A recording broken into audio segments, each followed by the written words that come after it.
All right, on and popping. Alright, Shalom, Israel, Shalom. First and foremost, we give all praise, all honor, and all glory to Yahweh, Ba'ashem, Yahushai, Ba'ashem, Rakakadash. Double honors to the apostles, the elders of Great Millstone, whose source is 100% truth. Shalom to the hopeful elect. Shalom to all the Akim, pushing truth and sincerity. And shalom to the sincere Aqua for the maybe out there watching and learning. Shalaki, it's the GMS Columbus branch coming again with a lesson, another breakdown through the Spirit. And today's breakdown, we're going through 2 Corinthians 13. And just a quick overview of the chapter. This chapter is a simple chapter through the Spirit. It just highlights the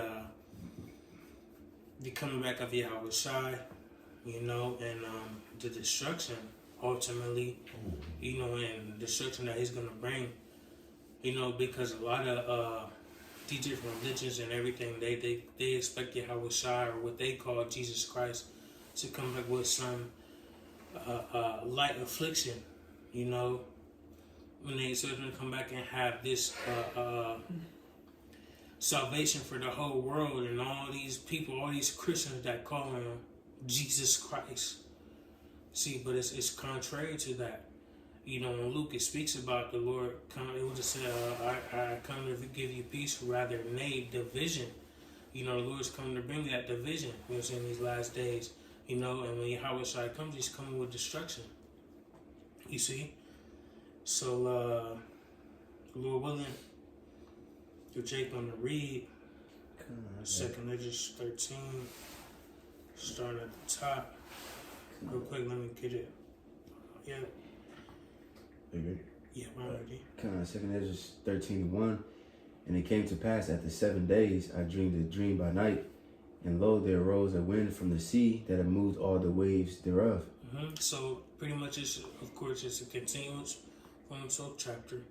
All right, and Ezra, he was at this point completing the fast. He's back eating. He's back. And he's about to receive another vision. You got it. It says, verse 3, And I beheld, and lo, that man waxed strong with the thousands of heaven. And when he turned his countenance to look, all the things trembled that were seen under him. So, in that regard, this is the return of Yahweh Shai. All right, and this is prophecy. This is according to the end times. All right, so Jake could got a few pieces to grab. Revelation 19, verse 11. Jake could grab Psalm 68, 17. And then we can get Matthew 26, verse 3. And then we'll grab a definition. I got the Revelation 19. Revelation 19, verse 11. And I saw heaven open, and behold, a white horse, and he that sat upon him was called Faithful and True, and in righteousness he doth judge and make war. See that? So what does that 2 Corinthians 13 say? All right, he came with 1,000 in heaven. All right, and when he turned to the council, look, all things trembled that were seen under him. Slaki. See? So the Lord is coming back. Yahweh Shai is coming back in righteousness to make war with these people. All right, all these people that are in the midst of the world, all these heathen, they're in the midst of this world, running this government, okay, having authority, all right, they're going to look to Yahweh Shai and tremble, all right, because they know he is the one.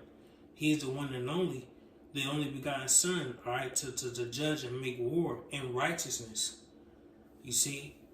Because the Lord, the judgment of the Lord is righteous, right? And then a lot of people don't understand that because they take certain things of the world and they take how they feel and how they move and think that it is in righteousness. Their opinions. You see, their opinions, right?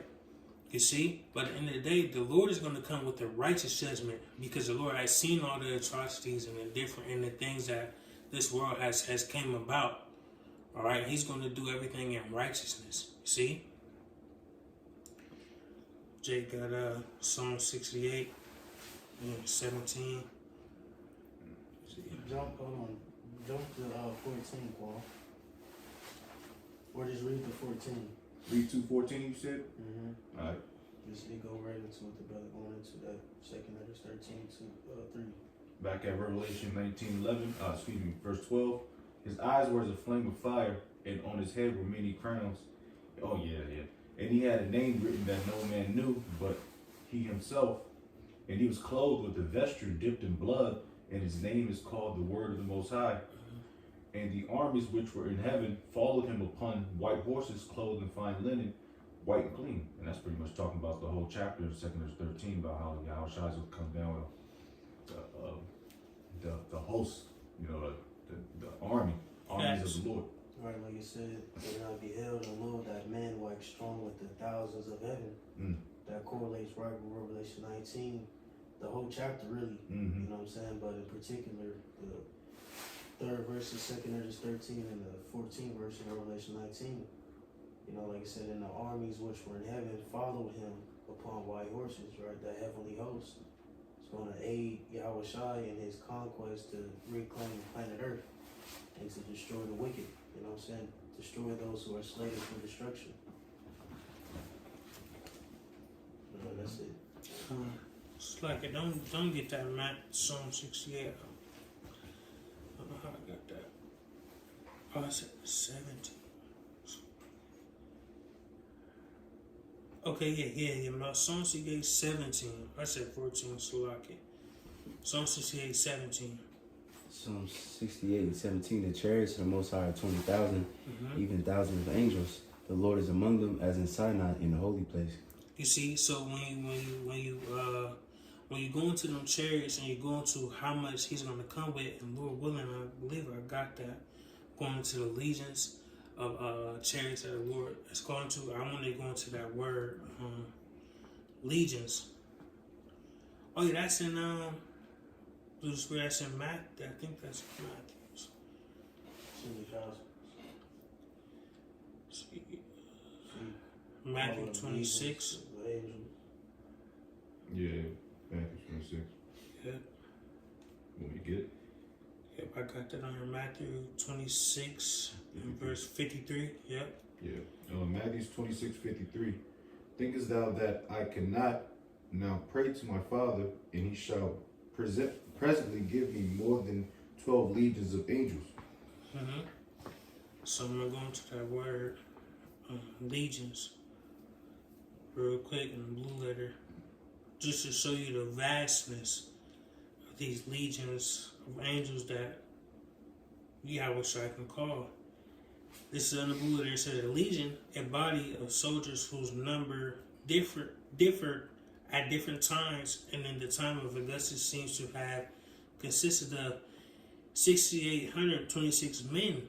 You see, so it's thousands of men. Imagine that times 12. So Yahweh is coming back with a great number of angels, right, to aid him. And the whole time he doesn't even need them. I was about to say that he don't need none of it. That's just to show his majesty, his power. Show of force. It's a show of force. That's right. It's a show of force. And that's a perfect example, because when you think about even the military, when they come with their military, the whole time they don't need foot soldiers necessarily. They can send a bunch of missiles in and handle the business. But at the end of the day, it's a show of force. And Yahweh Shai is coming to show a whole different level of force. All right. You can jump back in 2nd Letters, verse 4.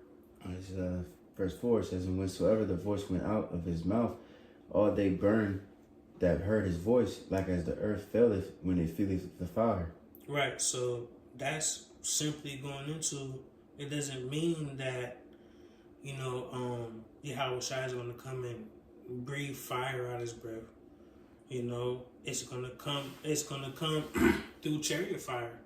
Yahweh Shai is gonna send a great fire burning this place, all right, along with also the thermonuclear missiles that are gonna be fired at days as well. All right, you got it. Verse 5. It says, and after this I beheld, and lo, there was gathered together a multitude of men out of number from the four winds of the heaven to subdue the man that came out of the sea. See, so what is that going to? It's going to these other nations trying to fight against the Lord. All right, because all these nations, while they're going to be in the midst of World War III, fighting against each other, these other nations are going to gather and fight against Yahweh Shai. All right, his multitude of angels. All right, but through the Spirit, we know it's going to be a flawless victory for Yahweh Shai. Okay, but these people are going to think that they have enough firepower and enough ammunition in order to fight against Yahweh Shai. Yeah. All right, you got it. Oh, sorry, quick one. Yeah. Just since you, A real quick, my fault. So, like, I just Yeah. add one more point to verse 5 because, you know, you had a time, I forgot who said it, but I think it was some Israelite niggas. They said that Yahweh Shai's gonna come out the actual sea. You know what I mean? But that's talking about the heavens. You know, Yep, the and I got Shemaim. the precept on that too. oh yeah. I got Genesis 1:6. Yep. Yeah. I got a precept too. Alright, I got quick. I'm just going to go quick. It's Joel 3:2. I will also gather all nations and will bring them down into the valley of Jehoshaphat or Jehoshaphat, or Jehoshaphat, and I will plead with them, which means judge. Therefore, my people and for my heritage Israel, whom they have scattered among the nations and parted my land. So the Lord's going to gather all these punk ass nations, including Israel. All right, because this is for the Lord's elect, and he's gonna, and this is when Yahweh Shai is gonna get busy. All right, while we're in the midst of World War III. All right, Keisha down there, Jerome down there getting busy. Then that's when Yahweh Shai is gonna break the party up, and they're gonna, which is gonna go into 2nd Ezra 13. Yeah, and real quick, because in that verse it speaks about subdue. You see what it say? It said, "Of this I beheld, and lo, there was a gathered multitude of men out of number from the four winds of heaven to subdue the man that came out of the sea." And we'll go into that sea in a second. But just real quick to get the definition of subdue, it says subdue, just an overview. Subdue means to bring under control, conquer, or quiet something through force, influence, or willpower. And these people are going to try to use their force and their willpower to subdue, to bring Yahweh Shai and his angels down. Okay? But we know, of course, it will not work, and to one bit. All right, and then that sea, you know what I'm saying? Because when you go to Genesis, all right, you go into the creation of the earth in general. Let's get it, Lord willing. Get up Genesis. I got a precept for you real quick though. You got it. Go ahead. It's Revelation 12. We read start at 7. It says, "And there was war in heaven. Michael and his angels fought against the dragon." It's like, and there was war in heaven. Michael and his angels fought against the dragon, and the dragon fought and his angels. Right. And this, for reference, this isn't a prequel, because Christians use this scripture and say this was a prequel on how Satan got the earth. You know, the heavenly war and all that shit. No, this is prophecy concerning, you know, the heavenly hosts spearheaded with Yahweh Shai fighting against the dragon and his angels. All right. You know, because who's the dragon referencing ultimately Rome, which today is Babylon the Great, America. All right. And his angels are, you know, his fighter jets, you know, his chariots or his vehicles that he has in the heavens, you know, or that could soar the heavens, soar the skies. You know, like the brother going into, they're going to try to subdue Yahweh Shai. But as a reason, verse 8, it says, "And prevailed not, neither was their place found any more in heaven," right? So they're not going to prevail. See? That's it. Come. And then reading in Genesis 1, I'm reading verse 6. I'm reading NLT. It says, "Then the Most High said, let there be space between the waters to separate the waters of the heavens from the waters of the earth." You see? So there's a separation. You see, and you've been seeing a lot of people speak about that lately, the separation between the waters on the earth and the waters in the sky. You see? So there's a difference. So when it speaks about that sea, it's not speaking about the Red Sea or the Atlantic Ocean or none of that. It's speaking about the sea, the waters that's within the heavens, right? Breaking that firmament, right? And him making his return and coming down with them chariots. All right? But you got it, we're at verse 5. I appreciate it. You got it.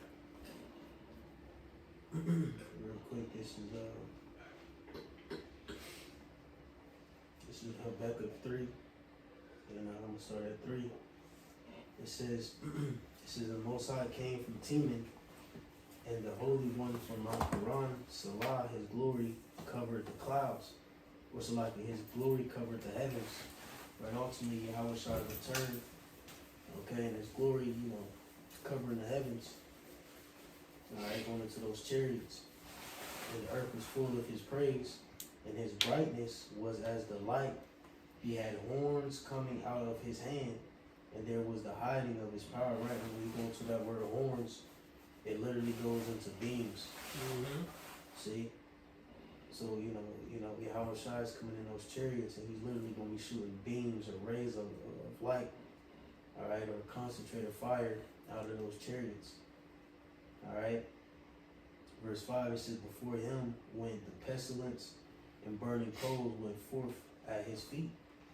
Again, Yahweh Shai returned. When the Lord visits this place via Yahweh Shai, all right, that's how he's coming, That's it. You have verse 6. So Alright, it says, but I beheld, and lo, he had graven himself a great mountain and flew upon it, upon it. So that's going into the chariot that how Yahweh Shai is coming into. It's not speaking specifically about a direct mountain. Alright, it's going to Yahweh Shai because when Yahweh Shai returns, it's going to be so great and it's going to cover the multitude of the sky. You're going to be like, damn, what is this? You know what I'm saying? So it's going to that chariot that Yahweh Shai is going to come up on. It's like that. It's like that film Independence Day. Mm-hmm. Remember when that big ass pilot ship came and they covered her and everybody was in awe and started bugging out. Matter of fact, we did do a lesson on that. Yeah, we spoke about that. Mm-hmm. Showed the video and everything. Yep, you got it. Verse 7. It says, but I would have seen the region of place whereout the hill was graven, and I could not. And after this I beheld, and lo, all they which was gathered together to subdue him were sore afraid, and yet did fight.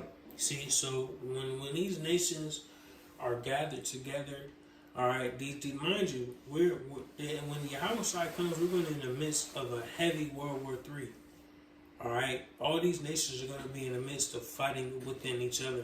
All right, we're seeing that now. Nation rising against nation, kingdom against kingdom. Matthew 24th chapter. All right, this is happening right now.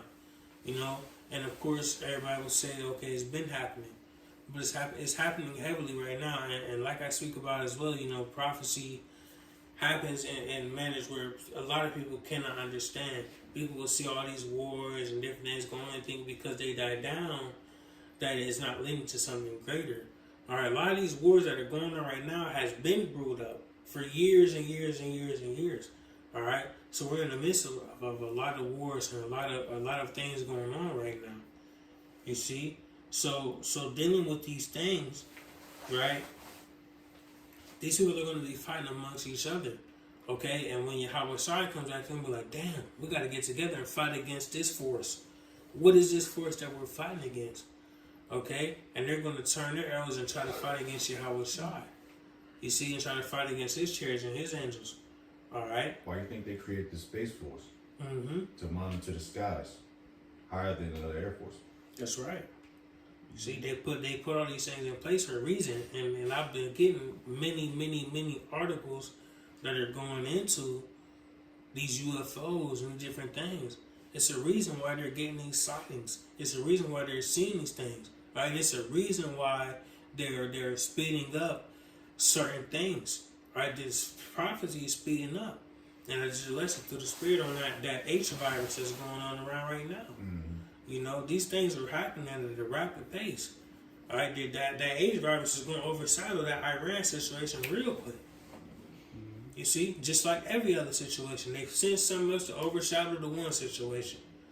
You see, but if you're using discernment and peeping what's going on, it can't be overshadowed in your mind because we know through prophecy these certain things have to come to pass. See, but you got it, verse 9.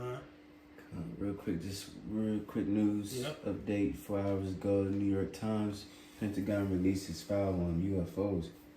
Of course, some of that shit gonna be mixed with truth and lies, but that just shows you, Esau, that's what he doing. He always painted that narrative that there's aliens and they gonna come down and take the resources of the earth and all this other bullshit. Yeah. But we know those are angels, you know what I mean? But he just getting those people's minds already ready So when that World War III starts, they gonna turn their guns to them because they like, well, these are my enemies, which technically they are your enemy, you know. But kind of, you said where we at 9?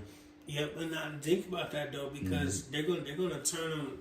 What they're gonna do is they're gonna turn their arrows to them. The whole time they're gonna still have a lot of people on their side because they think they're fighting for the humanity. They think they're fighting for the community. They think they're fighting for the world. Whole time they're fighting against the Heavenly Father. That's gonna grasp a lot of people as well. You know, a lot of people gonna come to the realization this is Yahweh Shah. He coming to them chairs that them Israelites are speaking about. But then they're gonna be a lot of people that will be able to say, "Damn, our people are fighting. We're gonna win this war." Nah, nigga, you're not gonna win this war, man. That's over with. You know, but you gotta select. It says, and lo, as he saw the violence of the multitude that You came. read the verse 11, Select. You can read through the verse 11. Oh, okay, come. Yep. It says, and lo, as he saw the violence of the multitude that came, he neither lifted up his hand, nor held sword, nor any instrument of war. But only I saw that he sent out of his mouth as it had been a blast of fire, and out of his lips a flaming breath, and out of his tongue he cast out sparks and tempests. And they were all mixed together, the blast of fire, the flaming breath, and the great tempest, and fell with violence upon the multitude which were prepared to fight, and burned them up every one, so that upon a sudden and innumerable multitude nothing was to be perceived, but only dust and smell of smoke. When I saw this, I was sore afraid. See, so the Lord is coming with a great fire, a great flame, a great tempest. You see, and the Lord willing, if Jake can grab this is a classic 2 Peter 3, to start at verse 10. You know, because when the Lord comes, he's not gonna lift a finger. He doesn't have to lift a finger. He doesn't have to break a slate. He doesn't have to even wield a sword, a literal sword or nothing, to come down there and subdue and take over these nations.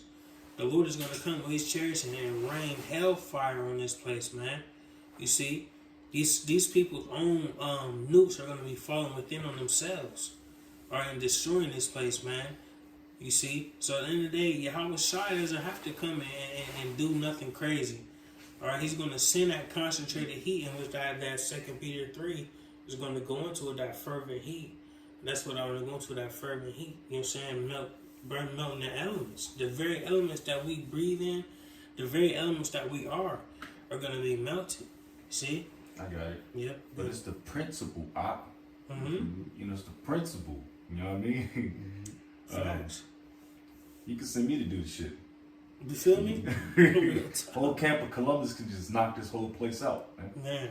Through the Spirit. 2 Peter chapter 3, verse 10. But the day of the Lord will come as a thief in the night, in the which the heavens shall pass away with a great noise, and the elements shall melt with fervent heat.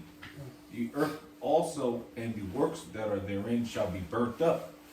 Seeing then that all these things shall be dissolved, what manner of persons ought ye to be in all holy conversation and godliness, looking for and hastening unto the coming of the day of our power, wherein the heavens being on fire shall be dissolved, and the elements shall melt with fervent heat.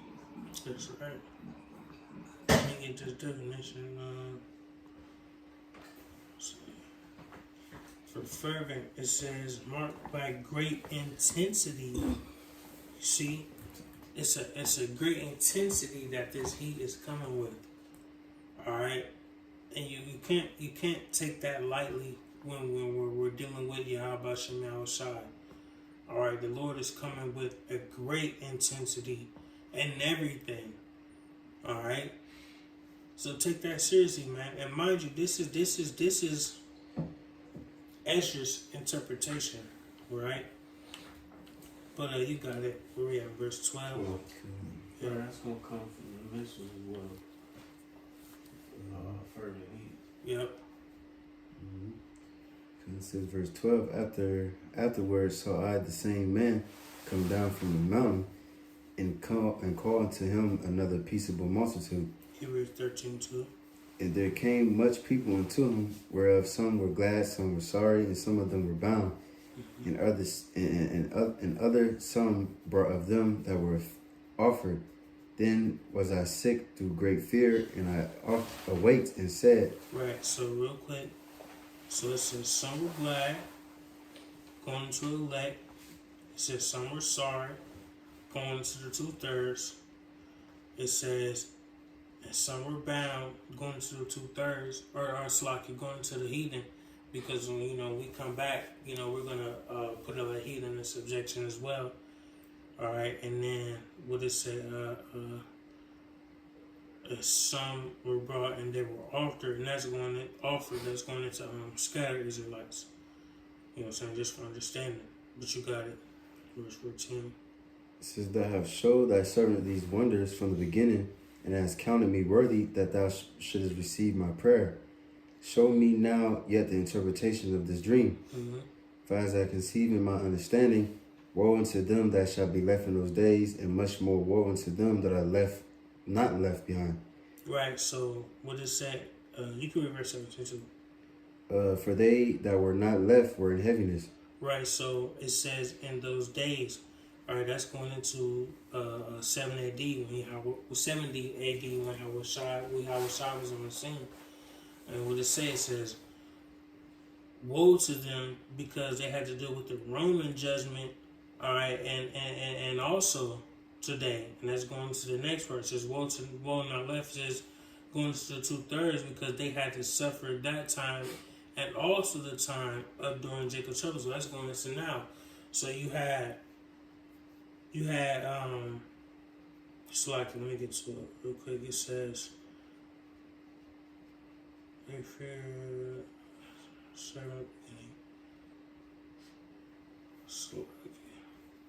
17. Right, so you had those that were left, all right, and that's going into elect, and you had those that were not left, all right, and that's going into those that had to deal with the Roman captivity, and now going into them and having to deal with Jacob's trouble as well.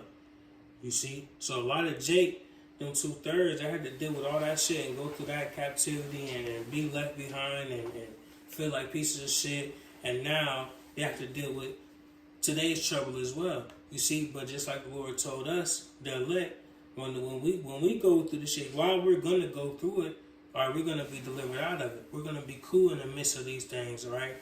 We say in Isaiah, we shall eat and they shall starve. We shall drink and they shall, you know what I'm saying? They shall thirst, you know what I'm saying? So we'll be cool in that time, but these people, they're gonna have to deal with all these different captivities and all these different problems in a heavier manner than we will. But where we at? Verse 8. You gotta read that again to the spirit. Which one? I'm gonna break that up. You know the part of understanding on the 16. Verse 16, you got it? It says, For as I conceive in my understanding, woe unto them that shall be left in those days. Woe, because you're gonna get the understanding as you read down. But you got it. Woe unto them that shall be left in those days, and much more woe unto them that are not left behind. Mm-hmm. For they that were not left were in heaviness. Right, so you got those that were left and those that were not left. Again, those that were left were the elect, and those that were not left behind, all right, to see what's going to come down the pipe, all right, are going to be in more heaviness than those who are left. Mm-hmm. Keep reading, Salaki. It says, Now understand I the things that I laid up now understand I the things that I laid up in the latter days, which shall happen unto them and to those that are left behind. Now understand I the things that are laid up in the latter days, because you got to remember, Ezra's seen the things that pertain to the destruction, pertain to Jacob's trouble, and to things that pertain to the kingdom. So he's on the flip speaking on the behalf of those who are left, because those who are left, they're going to be in sorrow, but they're going to receive a reward. Right. At the end. That's why it says, woe unto them that are not left behind, because those who are not left behind are going to die and they're not going to be able to see. You know, they're not going to go through the perils and the destruction and you know, endure everything unto the end to receive the reward. Right, let's go to that towards the end. Yeah, Kind of. you know what I'm Yeah. So, but you know, when you're dealing with that 16th verse, you got to read through it down there. You know what I'm saying? To get the whole understanding. You know what I'm saying? Connect the dots. Right, and then even that 18th verse, the latter days going into the end time started in 70 AD when Yahushua came on the scene. You know what I'm saying? But you got it. Verse 19. So therefore are they coming to great perils and many necessities, like these dreams declare. Yet is it easier for him that is in danger to come into these things than to pass away as a cloud out of the world, and not to see the things that are happening in the last days. And he answered unto me and said, the interpretation of the vision shall I. Right, real quick, real select. So what he says is, it says, yet is it easier for him that is in danger to come into these things than to pass away as a cloud of the world, and not to see these things than to happen in the last days. And he answered and said, so it's better for us to be here and deal with these things and to battle these things as opposed to have dealt with the destruction and die in the midst of these things. It's better for us to be here. The Lord sent us a certain revelation and a certain dealing to battle these things. It's better for us to be left behind. Right. You see? So it's better for us to be left here than to be have perished. You know? The Lord gave us a certain level of understanding and a certain level of endurance, so to speak, to deal with the things to come and the things that we are dealing with to this day. That making sense to Jay through the Spirit? Oh, yeah. Jay getting understanding? Yeah. That's why scripture says Revelation. It says it both ways. Blessed is he that are alive in the Lord. I forgot how it goes. Damn, now I'm kind of butchering it. You know what I'm talking about? I think so. Because it says it both ways. Blessed are the dead for their rest, and then it says blessed are those that still remain. I forgot how it goes though, but it's in Revelation, I know for sure. Real quick, I want to read it in this translation. Because I had to sit on it for a while. But this is 2nd Ezra 13, and I'm going to start at 16. You know, I think it's CEB. It says, as I turned it